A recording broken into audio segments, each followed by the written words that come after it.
The far-right radio host Michael Savage spoke about the terrorist attack in Jerusalem.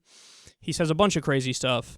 But pay very close attention to the end here, because he hints at what he thinks the Israelis should do. And it reminds me of the fact that had these Jews in the synagogue been armed with sidearms, all of them wouldn't have died. They wouldn't have run out screaming with their prayer shawls stuck to their feet. They would have shot the Palestinians dead in their tracks. I don't know what it's going to take for Jews to understand that they're at war and that they have to defend themselves. I just don't understand what world they live in. I don't understand for the life of me what it takes for people to wake up to the fact that they have to defend themselves. A lot of good the prayers did them, huh? Where was God while the Palestinians were running around the synagogue with axes? Did the Bible save them? Did the prayer shawl save them? Did the genuflecting save the Jews? Did doing everything politically, religiously correct save them from the axes that came down on their head? No, the only thing that would have stopped them, the Palestinians, would have been a bullet in the head. Now, the Israelis learned this in the 1940s, where with one hand they had an Uzi in one hand and a Bible in the other. They learned it. The forefathers of the Israelis learned it. But the country has been so infiltrated with liberalism, many of whom are just there to ride off the fat of the land, they expect somebody else to take care of them. I love how somehow this is the fault of liberalism. How does that come into this situation in any way? You know what liberalism is in favor of? Social safety nets, social security, universal health care, not fighting wars. He's like, I blame liberalism. How? How?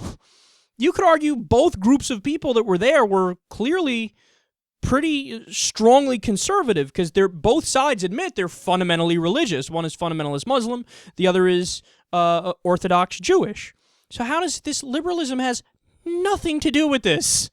Again, the way that these guys think, the way that they think is stunning to me.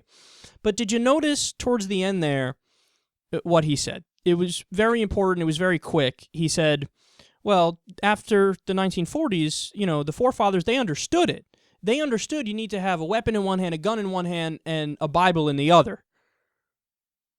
Oh, I see. So counter the jihad with your own jihad. So counter the Palestinian violence or Hamas violence with Jewish-Israeli violence.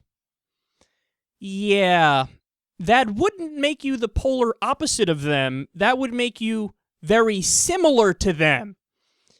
It's something I never understood, how these guys, they don't get it.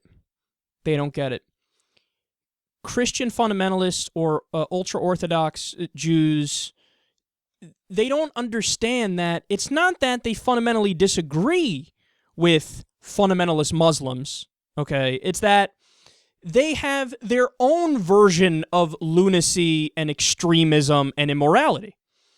And look, the idea that, well, the state of Israel is too weak and Jews are too weak, and, okay, everybody condemns terrorist attacks. Obviously, the terrorist attack shouldn't have happened. I'm always against violence against civilians. But the idea that the Likud party and the Israeli government have not done their own fair share of violence, I mean, how do you not know what just happened in Gaza? Do you not know that there was just an offensive, the Netanyahu offensive, which killed thousands of people, 500 children, 75% civilians, schools were attacked, hospitals were attacked. But see, that's something that Michael Savage looks at and he cheers. He said Jews need to understand that they're at war. Israelis need to understand that they're at war. So he's saying, yes, I would like to do violence as well. It's just that I would like our side to destroy their side. So you have, you know, people in Hamas and people who believe in the right to return, who say, wipe out all the Israelis and give us all the land back, right? And Michael Savage is part of the other extremist group where he says the opposite.